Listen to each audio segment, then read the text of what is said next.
Mas afinal de contas, o que todo crente deve saber a respeito do Espírito Santo? E quais são os elementos que constituem a personalidade? E o que a expressão outro consolador significa em João 14,16? Se essas questões lhe deixaram intrigado, ainda que curioso, fica conosco, que após a vinheta nós vamos abordar esses assuntos. Mas antes, não esquece, aqui abaixo, na descrição desse vídeo, você vai encontrar o nosso quiz. O nosso quiz, ele nada mais é do que um questionário de 10 perguntas elaborados pelo nosso querido amigo e presbítero Lailton Alves. Agora sim, recado dado, segue para a vinheta.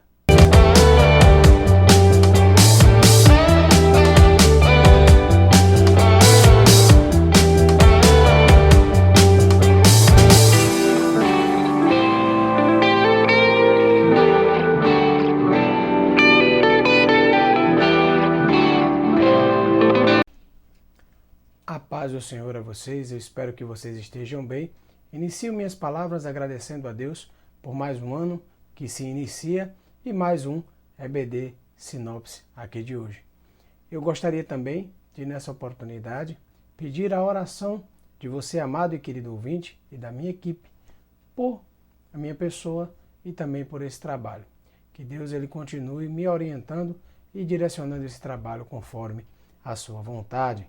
E, pois bem, é um prazer enorme estar aqui mais uma vez para trazer uma abordagem sintética, uma abordagem direta e simples do texto que será abordado aqui na Escola Bíblica Dominical de hoje.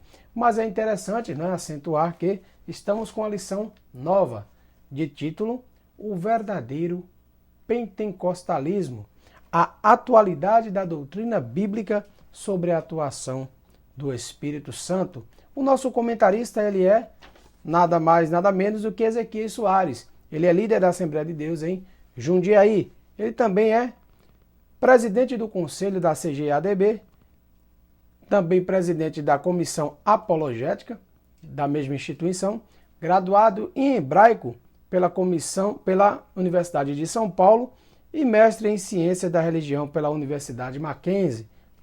Também autor de várias obras publicadas pela CPAD. E hoje temos um tema bastante especial nesse trimestre, nesses 13 domingos que vão se seguir. Nós iremos estudar sobre a pessoa do Espírito Santo. Isso mesmo, ele não é o que, ele é quem. Ele é uma pessoa. Então, hoje, iniciando essa jornada tão maravilhosa e tão íntima aqui, com relação à nossa comunhão com Deus, nós veremos hoje o tema da pessoa do Espírito Santo.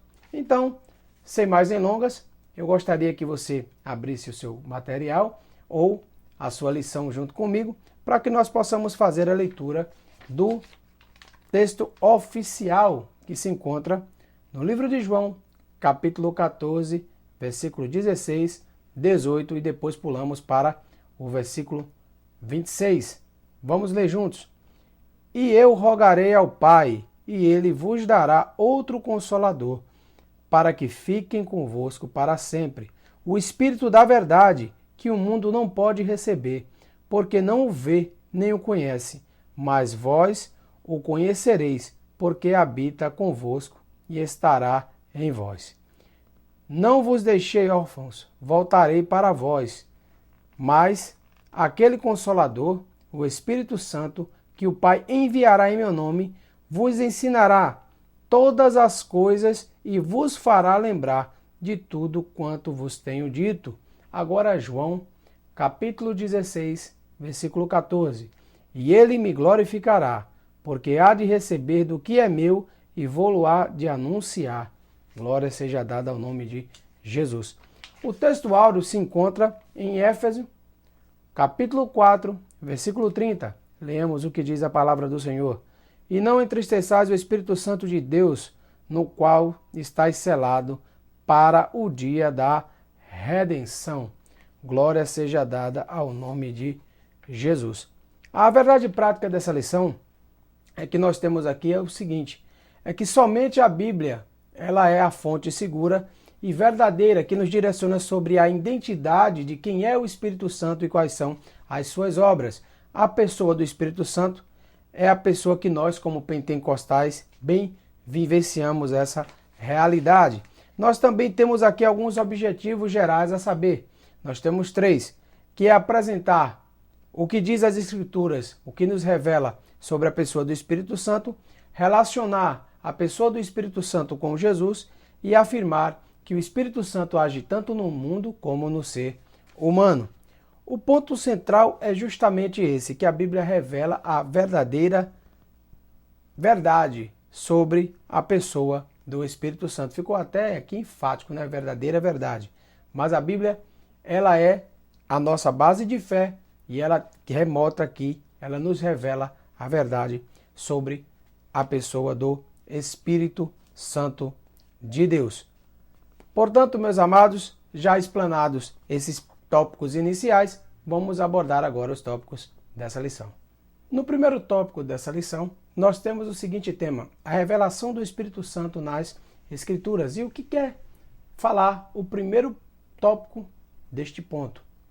Aliás, eu até que inverti, né? O primeiro ponto deste primeiro tópico é o seguinte: é sobre a questão da divindade. E aqui cabe nós acentuarmos muito rapidamente, por causa da brevidade do tempo, a questão da trindade, a harmonia que existe num Deus trino. E também nessa colocação de que a deidade absoluta, a completude, Deus é o Espírito Santo, Deus é Jesus e Deus é o Deus Pai. Então nós não temos um triteísmo, nós cremos num Deus que é trino e único Deus, numa pessoa só. Ou seja, existe uma relação aqui de harmonia, se trata da mesma pessoa. E, inclusive, um fato bem curioso que vale salientar é que a enumeração é simplesmente pedagógica, ou seja, que o Espírito Santo seria a terceira pessoa da Trindade, porque várias são as passagens que nós podemos ver que o Espírito Santo pode ser colocado em qualquer uma das posições. Isso nós vamos ver mais à frente. Digo posições como for o primeiro, como fosse o segundo ou conforme o terceiro. Então não existe hierarquia nem subordinação, não existe um Deus maior nem um Deus menor. Existe apenas um único e soberano Deus. E existiam ocasiões na palavra do Senhor na qual nós podemos presenciar a completude da deidade, os 3 juntos. No batismo de Jesus Cristo, lá em Mateus 28:19, onde nós temos o relato da voz de Deus: este é o meu filho amado, a quem eu me comprazo, o Espírito Santo descendo como forma de pomba e o Senhor Jesus sendo batizado. Também temos alguns relatos de forma muito clara que não somente na Trindade, mas também de forma particular e individual, ele também aparece como Deus. É o que nós podemos perceber lá no 2 Samuel, capítulo 23, versículo 2 e 3. Foram as últimas palavras de Davi, que diz que falou palavras que foram inspiradas, que foram trazidas pelo Espírito de Deus. E também nós temos lá 1 Coríntios, capítulo 3, versículo 16, onde relata para nós que nós somos habitação, nós somos moradas do Espírito Santo. Então, a verdade bíblica sobre a personalidade, que é o segundo ponto deste tópico. E o que significa essa questão da personalidade? A personalidade está ligada com o intelecto, a emoção e a vontade. E o intelecto está na capacidade de raciocínio. A emoção está ligado à capacidade de se emocionar, é ter a capacidade de ficar alegre, ficar triste, de reagir com sentimento às coisas que vão acontecendo. E também ter vontade. O Espírito Santo é volitivo, ele tem vontade própria porque ele é Deus e Deus tem sua vontade. É necessário também agora que nós vemos alguns atributos divinos aqui também pertencentes ao Espírito Santo, uma vez que nós não separamos, mais uma vez, cabe ficar reforçando a ideia de que o Espírito Santo é Deus, Jesus é Deus e é nisso que nós acreditamos. Então, com embasamento na palavra, nós temos aqui uma classificação de atributos comunicáveis e atributos incomunicáveis. Na esfera dos comunicáveis, o que é isso, meu irmão? São as naturais, aqui destacadas, mencionadas a título somente de exemplificação, porque não é exaustivo. Vocês vão ver que dentre outras aptidões, outros atributos que podem ser comunicados, nós temos a santidade, a verdade e a sabedoria. Esses seriam os comunicáveis. Então, quanto os atributos incomunicáveis, ele é onisciente, onipresente, onipotente e eterno. Então, essas são os atributos, essas são as características que o Espírito Santo, sendo Deus, carrega consigo. Então, sem demais delongas, vamos partir para o segundo tópico desta lição. No segundo tópico, nós temos a relação entre o Espírito Santo e Jesus Cristo. Então, mais uma vez, nos mostrando aqui a questão da Trindade, que são pessoas distintas, mas iguais em glória, poder e majestade. Então, eles são formados da mesma matéria, da mesma substância, com a mesma glória, com a mesma majestade. Então, nós temos um termo aqui que é pouco utilizado em nosso meio, chamado pericorese. E o que é pericorese? Pericorese significa relação, agora eu vou ter que dar uma afilada, porque isso parece um trava-línguas, intratrinitariana, é difícil mesmo, intratrinitariana, ou seja, a relação que existe na harmonia, na existência de Deus, nessas três pessoas distintas. Então, não somente um contendo o outro, como um em harmonia juntamente com o outro, no maior dos mistérios, por mais que alguém quisesse explicar, e eu não vou me atrever, como se dá essa existência de um Deus trino. Isso é um mistério que a nós não foi revelado. Então, cada uma das pessoas da Trindade, elas coexistem na outra.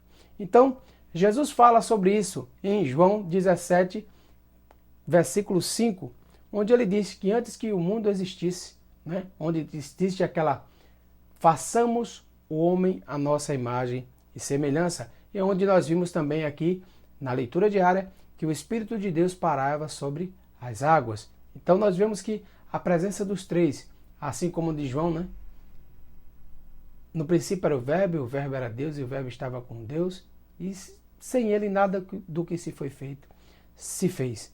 Então, nós temos aqui, depois desse tópico da pericorese, que é justamente essa relação de existência harmoniosa, sem nenhum tipo de subordinação ou hierarquia do Deus Trino, a qual nós o adoramos.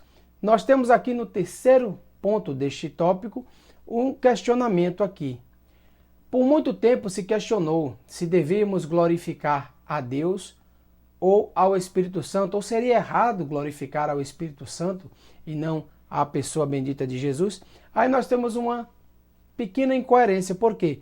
Porque o Pai glorificou o Filho na obra redentora, mas o Pai também é digno de glória. Então, essa teoria de que o Espírito Santo não deveria receber nenhuma glória não deve prosperar diante desse argumento.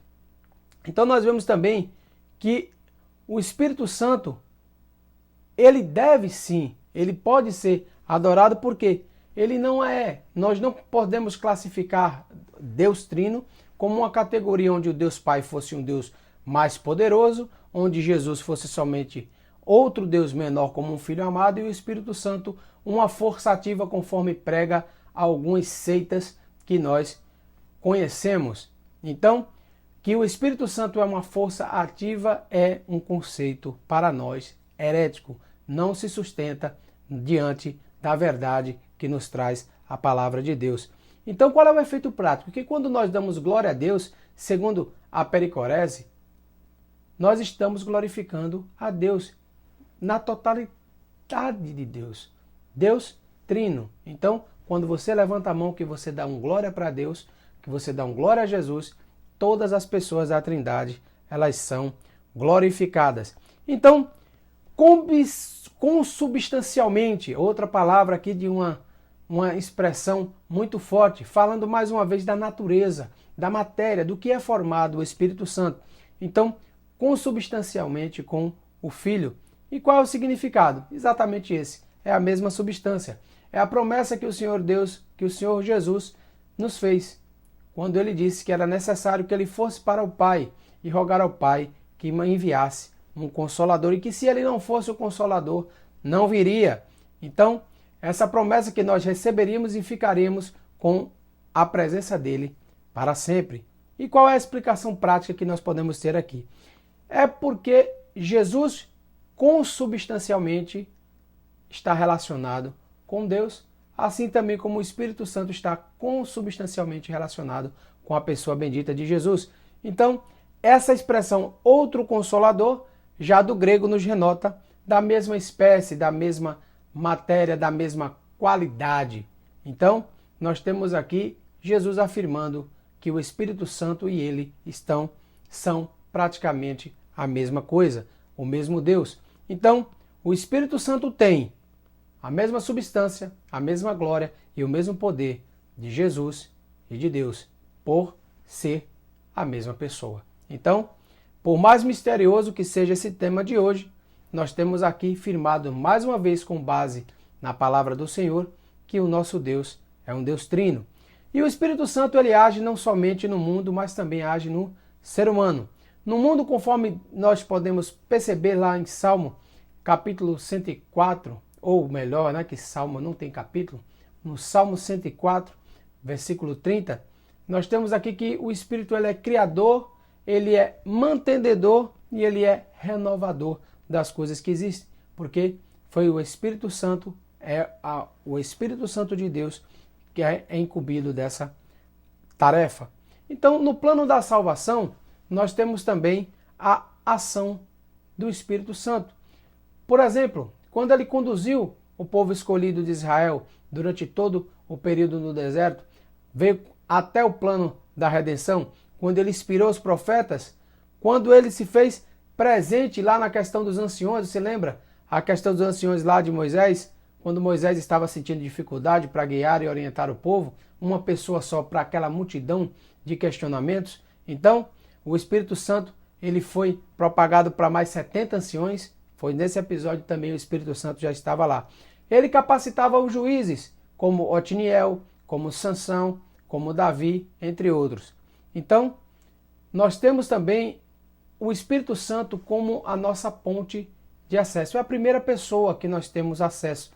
É o primeiro contato com Deus, porque é só o Espírito Santo de Deus que convence o homem da justiça, do pecado e do juízo. A nós, como fiéis do Senhor, nós devemos simplesmente jogar a semente da palavra de Deus e deixar que o Espírito Santo, que o próprio Deus, faça o resto. Então, durante esse plano da salvação, nós temos também na vida humana, no Novo Testamento, nós temos a dispensação da plenitude do Espírito Santo.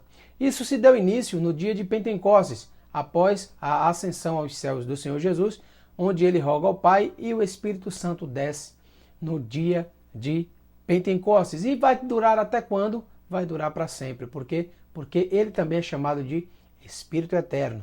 Então, segundo isso, o que nós podemos constatar e como nós podemos evidenciar que o Espírito Santo ele opera nos dias de hoje, na atualidade, tanto quanto operava nos tempos antigos. Simplesmente pelos frutos do Espírito que são produzidos, arrolados lá em Gálatas 5:22, e pelos dons espirituais que são concedidos pelo Espírito Santo. Então, esse estudo da pneumologia, que é o estudo sobre o Espírito Santo, também nos traz ao conhecimento de um Deus amoroso, de um Deus que oferta o perdão.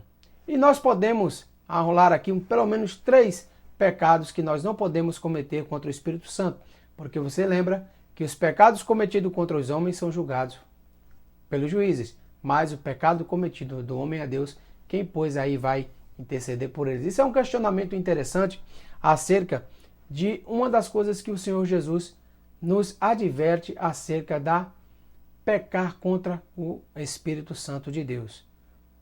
Disse que não há perdão. E como é que um homem pode pecar contra o Espírito Santo de Deus? Primeiro, ele resiste ao Espírito Santo de Deus. Depois, ele pode desobedecer e entristecer o Espírito Santo de Deus. E depois, ele pode blasfemar contra o Espírito de Deus. Então, o Ruach Kadosh, o nome hebraico do Espírito Santo do Senhor, ele age em nossas vidas assim como agiu na vida do povo eleito de Israel. Assim como ele, no mesmo intento, porque o projeto é de Deus, Deus simplesmente trabalha com sua totalidade para que nós sejamos de volta resgatados e voltamos para casa. Então, eu gostaria de explanar aqui a atualidade dessa doutrina tão maravilhosa que, no meu particular, é o que dá cor à nossa fé. Não existe ninguém que convença o homem do pecado e nem da sua situação. Por mais intelecto, por mais coisas que eu vá aprender, por mais profundo que eu possa parecer, eu não posso tocar no seu coração e fazer você se mover dentro da sua alma. É somente o Espírito Santo de Deus que ele consegue convencer o homem, consegue quebrantar o homem e trazer o homem o real arrependimento, onde se produz aí a semente da salvação. É o Espírito Santo responsável por esse tremor e esse temor. A função principal do Espírito Santo, também chamado de Espírito da Verdade, é nos mostrar, nos direcionar sempre no caminho da verdade. Por isso, a verdade de Cristo é a que pode nos assegurar a vida segundo a plena vontade de Deus. Então, um assunto muito amplo, seria 20 minutos aqui seriam muito pouco, pouquíssimo para explanar sobre esse assunto, mas eu espero que Deus tenha falado por essa pequena abordagem aqui do nosso EBD Sinopse. E não esqueça, o EBD Sinopse adverte, nós não temos a pretensão nem a intenção de que você substitua a sua aula com o seu professor, com os seus colegas, na sua congregação, da Escola Bíblica Dominical, por essa aula aqui. Essa aula tem simplesmente o intuito suportivo de auxiliar você a ter o primeiro contato com o que será tratado na Escola Bíblica Dominical. E se você gosta desse conteúdo mais simples, mais resumido, só o sumo da palavra de Deus para a sua vida, não esquece, compartilha esse vídeo, deixa seu like, dá esse estímulo para a gente, nos ajuda a levar e divulgar esse trabalho para mais longe. Então, eu gostaria de fazer uma pequena oração e agradecer por esse trabalho e pela sua vida. Oremos em nome de Jesus. Maravilhoso Deus eterno, eu te agradeço por o início de mais um trimestre. Abençoa, Senhor, aquele que assiste esse vídeo. Eu não sei se neste dia, eu não sei qual é o dia que a pessoa vai estar assistindo, mas agradecer também por nós termos chegado em 2021, pela tua mão ter nos sustentado. Te agradecer por mais uma oportunidade de aprender, de estar aprofundando o conhecimento acerca da tua palavra. Ó Senhor, continua nos protegendo, glorificando o teu nome na nossa vida, nos livrando, nos guiando e nos direcionando. Que teu Espírito Santo faça em nós morada permanente, porque é Ele quem intercede por nós, quem nos direciona, quem nos capacita. Meu Deus, eu te agradeço por todos os benefícios que o Senhor tem realizado na minha vida. Nos livra de todo o mal, porque teu é o reino, o poder e a glória para todo e todo sempre. Amém. E eu espero você na próxima aula da Escola Bíblica Dominical, aqui EBD Sinopse. Um grande abraço, fiquem na paz do Senhor Jesus.